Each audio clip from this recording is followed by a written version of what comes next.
crisis that we're now in. On Monday, President Obama sent his new jobs proposal to Congress. In a new challenge to Republicans, Obama said he would propose paying the $447 billion package by raising taxes on the wealthy. Around $400 billion would be raised by eliminating a number of deductions claimed by wealthy taxpayers. Obama discussed the bill in a White House speech. On Thursday, I told Congress that I'll be sending them a bill called the American Jobs Act. Well, here it is. This is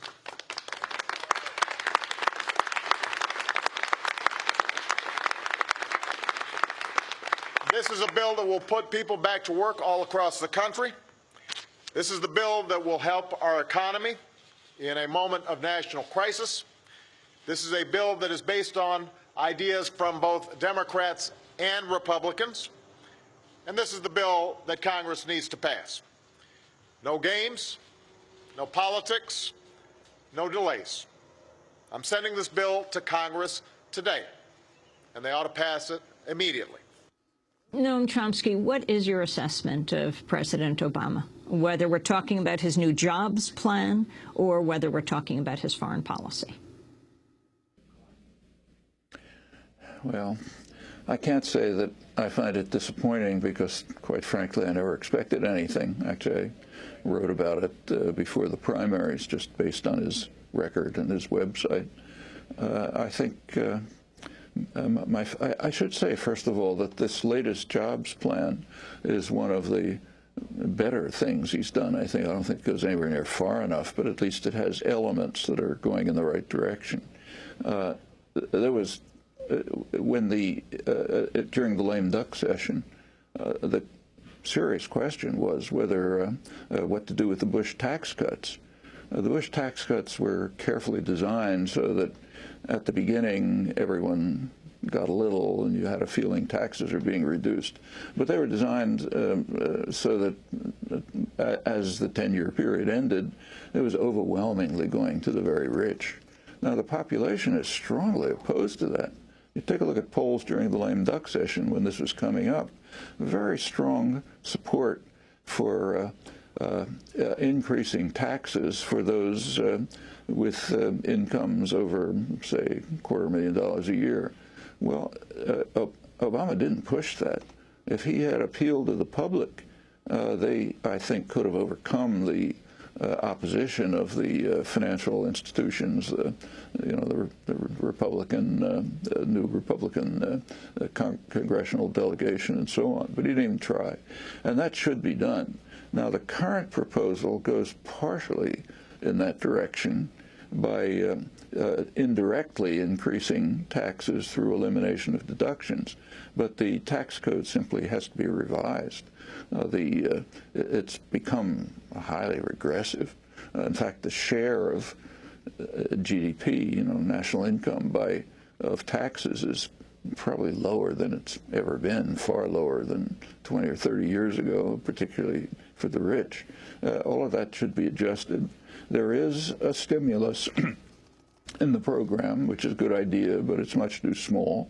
And the concentration on deficit reduction when the serious problem is massive unemployment, I think that's a very serious error. You can understand why the banks and insurance companies and so on like it, but it's completely wrong for trying to extricate ourselves from quite a serious economic crisis. The other things are, unfortunately, the deficit itself, if you want to take it seriously, I don't think it's the major issue by any means. In fact, I don't even think it's a serious issue, at least in the short term. But if you do want to take it seriously, it's pretty easy to trace it to the roots. Dean Baker, a very good economist, has pointed out on the calculations which show that if the United States had a health care program similar to other industrial countries, which is not a utopian dream, not only would there be no deficit, but there'd be a surplus.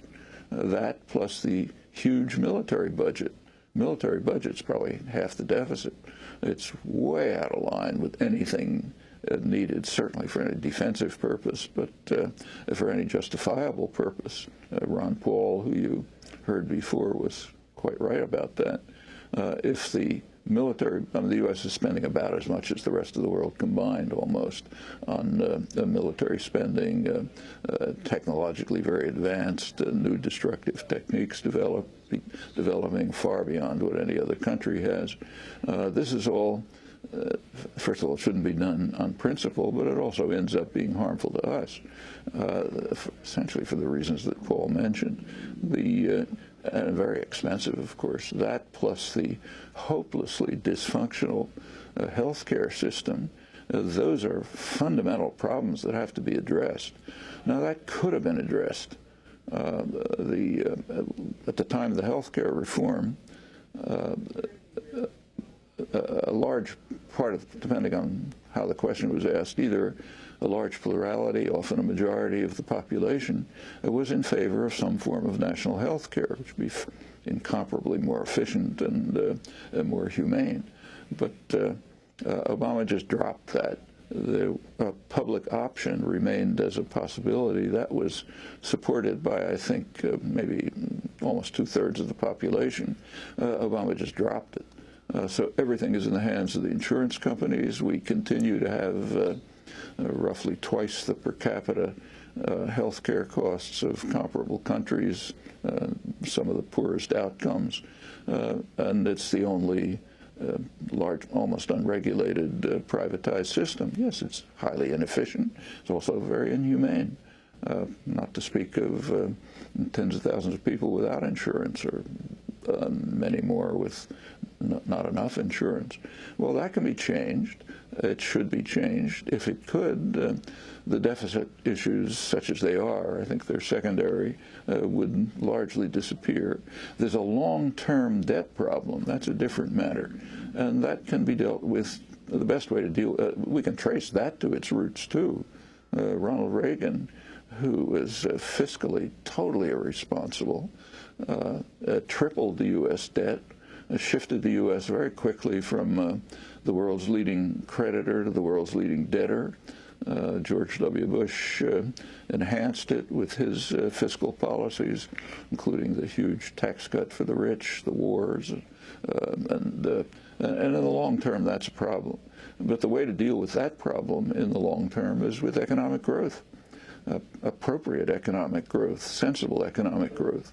Well, that can be done, but it's not going to be done through deficit reduction programs or tampering with entitlements, as is on the table, unfortunately. So there were elements in infrastructure development is significant, and Obama mentioned it. There's small programs. I think that those are, he talked about work sharing, which is quite an important proposal. I don't know if anything will be done. That was done in Germany, and it cut down unemployment very sharply, led to substantial economic growth even through the recession. Those are options that could be pursued. They're mentioned. They should be pushed harder. They should be expanded. But at least there are elements there that could turn into a constructive program. However, not until the core issues are handled. One is enormous unemployment. That's the worst problem, and it's becoming almost permanent unemployment. Another is the deterioration of manufacturing, meaning offshoring of manufacturing. The only way that can be dealt with is by cutting back on the overvalued dollar. That would improve possibilities for exports. The healthcare system, which is grotesque, it's an international scandal. The huge military spending, the very low taxes for the rich by comparative standards, also corporations and so on. Those are problems that, those are fundamental problems that have to be dealt with if there's going to be anything like successful economic and social development in the United States. Noam, you mentioned entitlements, and obviously this is an issue that's come up a lot in the deficit debate. Governor Rick Perry, the Republican presidential hopeful, has called it a Ponzi scheme.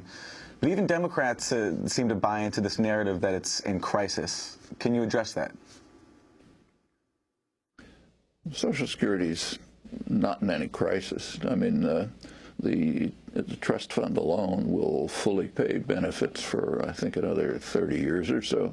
And after that, taxes will give almost the same benefits. To worry about a possible problem 30 years from now, which can incidentally be fixed with a little bit of tampering here and there, as was done in 1983.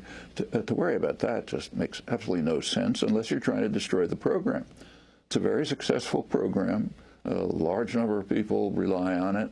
It doesn't pay munificently, but it at least keeps people alive, not just retired people, people with disabilities and others. Very low administrative costs, extremely efficient, and no burden on the deficit. Doesn't add to the deficit. The effort to try to present the Social Security program as if it's a major problem, that's just a hidden way of trying to undermine and destroy it. Now, there has been a lot of opposition to it since the 1930s on the part of sectors of extreme wealth and privilege, especially financial capital. They don't like it for several reasons. One is the rich don't barely. For them, it's meaningless. Anyone with who's had a fairly decent income, it's a tiny addition to your retirement, but doesn't mean much. Another is if the financial institutions, the insurance companies, can get their hands on this huge financial resource, for example, if it's privatized in some way or vouchers, I mean, that's a huge bonanza. They'll have trillions of dollars to play with, the banks, the investment firms, and so on. But I think myself that there's a more subtle reason why they're opposed to it, and I think it's rather similar to the reason for the effort to pretty much dismantle the public education system. The Social Security is based on a principle. It's based on the principle that you care about other people. You care whether the widow across town, disabled widow, is going to be able to have food to eat. And that's a notion you have to drive out of people's heads. The idea of solidarity, sympathy, mutual support, that's doctrinally dangerous. The preferred doctrines are just care about yourself, don't care about anyone else. That's a very good way to trap and control people. And the very idea that we're in it together, that we care about each other, that we have responsibility for one another, that's sort of frightening to those who want a society which is dominated by power, authority, wealth, in which people are passive and obedient. And I suspect, I don't know how to measure it exactly, but I think that that's a considerable part of the drive on the part of small privileged sectors to undermine a very efficient, very effective system on which a large part of the population relies, actually relies more than ever, because wealth, personal wealth, was very much tied up in the housing market. That was people's personal wealth. Well, okay, that quite predictably totally collapsed. People aren't destitute by the standards of, say, slums in India or southern Africa, but very suffering severely, and they have nothing else to rely on. But what the really pittance that they're getting from Social Security, to take that away would be just disastrous. We're talking to Noam Chomsky. He has a new book out 10 years after his book 9/11. This is called 9/11, Was There an Alternative? We'll come back to this conversation in a minute. And if you'd like to get a copy of the full show, you can go to our website at democracynow.org. Stay with us.